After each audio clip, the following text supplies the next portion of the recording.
বাইদেউ নমস্কাৰ। নমস্কাৰ। আপুনি ইণ্ডোচিভাৰ আইপাছ নামৰ এটা প্ৰডাক্ট ব্যৱহাৰ কৰিছিলে। হয়। আপুনি প্ৰথমতে কওক আপোনাৰ অসুবিধাখিনি কি হৈছিলে? প্ৰথম অসুবিধা আছিলে মোৰ মানে প্ৰায় 4-5 বছৰ টোপনি লাগিছিলে। হয়। তাৰ পিছৰ পৰা হ'ল কি আঁঠুৰ বিষ আছিলে। হয়।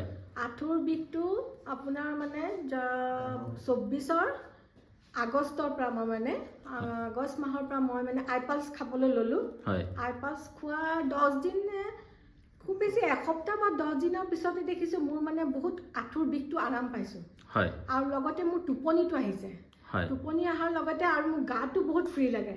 হয়। মই মানে খুব মানে এটা গধুৰ লাগি থাকে, কাম কৰিব মন নাযায়, হয়। উঠা বহা কৰিব মন নাযায়। আঁঠুৰ বিষটোতো আছিলেই লগতে। হয়। তেনেকৈ তাৰপিছত দেখিছোঁ লাহে লাহে মোৰ দেখোন টোপনিও আহিব ল'লে। আঁঠুৰ বিষটো মানে ইমানেই ভাল পালোঁ মই যিজনী মানুহে মই চিৰি উঠা নমা কৰিব নোৱাৰোঁ, সেইজনী মানুহে মই এমাহৰ ভিতৰতে আপোনাৰ মানে মই আছিয়ানাত গৈ মানে মই হিল পিন্ধিবও নোৱাৰিছিলোঁ। হিল পিন্ধি মানে মই একেবাৰে উঠি পেলাই মানে বিয়া খাব পৰা হৈ গ'লোঁ আৰু চিৰি উঠা নমা কৰিব পৰা হৈ গ'লোঁ। চিৰি উঠা নমা কৰিব পৰা খুব সুন্দৰ ৰিজাল্ট পাইছে। তেখেতৰ লগত আমাৰ চকিল ছাৰো আছে। চকিল ছাৰ, আপুনি এটা কথা কওক, তেখেতৰ যিটো অসুখ হৈছিলে, আঁঠুৰ যিটো সমস্যা আছিলে বুলি কৈছিলে, সেই সমস্যাটো কি হৈছিলে আৰু তাৰ কাৰণে ক'ত ট্ৰিটমেণ্ট কৰিছিলে আপোনালোকে? প্ৰথমতে মই এইটো 2022 চনৰ পৰাই জুলাইৰ পৰা তেওঁৰ ষ্টাৰ্ট। হয়। এনেকুৱাতে মই আগষ্ট মানৰ ভিতৰত মই 22 আগষ্টত মই বেংগলোৰ গৈছিলোঁ মোৰ নিজৰ ট্ৰিটমেণ্টৰ কাৰণে। হয়। এই ট্ৰিটমেণ্টত যাওঁতে প্ৰথমতে তেওঁক দেখুৱাইছোঁ তাৰমানে। হয়। এই আপোনাৰ ছ মজুমদাৰ বুলি হস্পিটেল এখনত। হয়। এখন ইণ্ডিয়াৰ অৰ্থপেডিক্সৰ ভাল হস্পিটেল বুলি কয়। হয়। তাত দেখুৱালোঁ, ছুপাৰ স্পেচিয়েলিষ্টক দেখুৱালোঁ।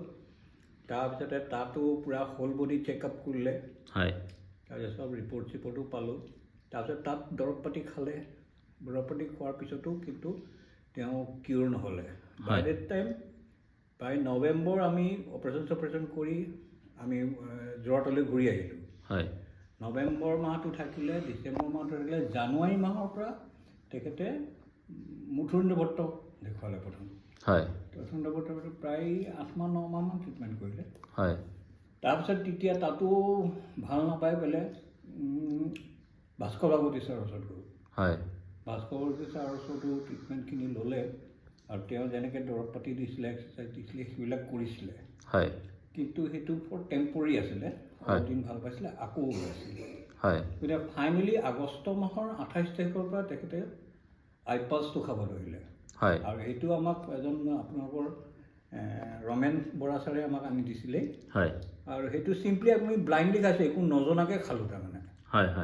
তাৰপিছত নজনাকৈ খোৱাৰ পিছত তেখেতে ৰাতিপুৱা গধূলি ইউজ কৰিলে। ইউজ কৰাৰ পিছত 7-8 দিনৰ পিছৰ পৰাই মই মানে ইম্প্ৰুভমেণ্টটো দেখা পালোঁ। হয়। তাৰমানে তেখেত মানে ৰাতিপুৱা অলপ দেৰিকৈ উঠে, মানে ৰাতি টোপনি নাহে।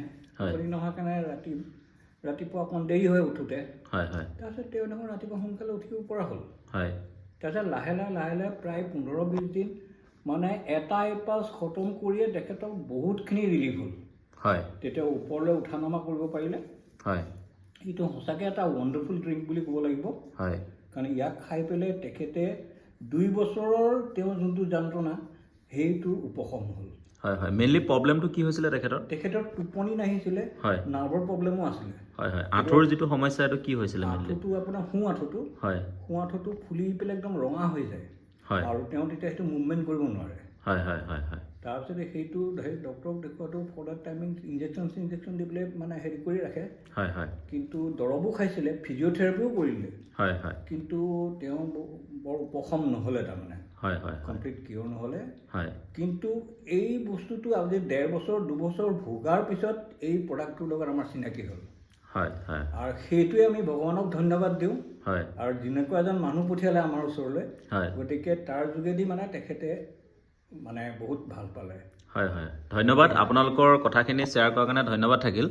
শেষত আপোনালোকৰ পৰিচয়টো দিব আৰু আপোনালোকৰ জেগাডোখৰ নামটো সকলোকে এবাৰ জনাই দিয়ক। মোৰ নাম চকিল আহমেদ। হয়। আৰু এখেত হ'ল মোৰ পৰিবাৰ। হয়। চিমি বেগম। হয়। আমাৰ ঘৰ যোৰহাট সদৰ। হয়। কমাৰবস্তি। আৰু এটা কথা মই আপোনালোকক সুধিম যে এনেকুৱা ধৰণৰ সমস্যাত যিসকল ভুগি আছে তেওঁলোকৰ কাৰণে আপুনি আইপালছটোক লৈ কি ক'ব বিচাৰে? আইপালছটো বেষ্ট অপশ্যন মানে দৰৱতকৈও মানে বেছি ভাল বুলি মই ভাবোঁ হয় কাৰণ মই মানে দৰৱতকৈ মানে আইপালছটো খাই যিটো মানে আৰাম পাইছোঁ হয় মই চবকে এইটোৱে কওঁ যে আইপালছটোৱে খাওক মানে হয় দৰৱটো লাহে লাহে এৰাই যাব থাইৰয়ডো আছিলে মোৰ হয় থাইৰয়ডটো দেখিছোঁ নৰ্মেললৈ আহি আছে মানে হয় হয় আপুনি কেইটা খালে এতিয়ালৈকে এতিয়ালৈকে 8-9টামান হ'ল 8-9টামান প্ৰডাক্ট খালে এতিয়া সম্পূৰ্ণ সুস্থ এতিয়া সম্পূৰ্ণ সুস্থ বুলি ক'ব লাগিব হয় হয় হয় তেওঁ ৰাতিপুৱা মানে ভালকৈ ৰাতিপুৱা সোনকালে উঠিবও পাৰে হয় আৰু গোটেই দিনটো ঘৰৰ কাম বন কৰি মেলি এতিয়া মানে বাৰীটো এতিয়া আৰম্ভ কৰিছে কাম কৰা হয় হয় সেইটোৰ পিছতে ফুল চুলবিলাক বেয়া হৈছিলে আমি ঘৰত বনাই থাকোঁতে বহুত নষ্ট হৈছিলে তাৰ ফুল চুলবিলাক এতিয়া লাহে লাহে ঠিক কৰিছে চব হয় হয় নিজে নিজে ঠিক কৰিছে এইবিলাক ধন্যবাদ আপোনালোকে খুব সুন্দৰ টেষ্টিমনি আমাক শ্বেয়াৰ কৰিলে তাৰ বাবে ধন্যবাদ থাকিল ধন্যবাদ আপোনালোকলৈ ধন্যবাদ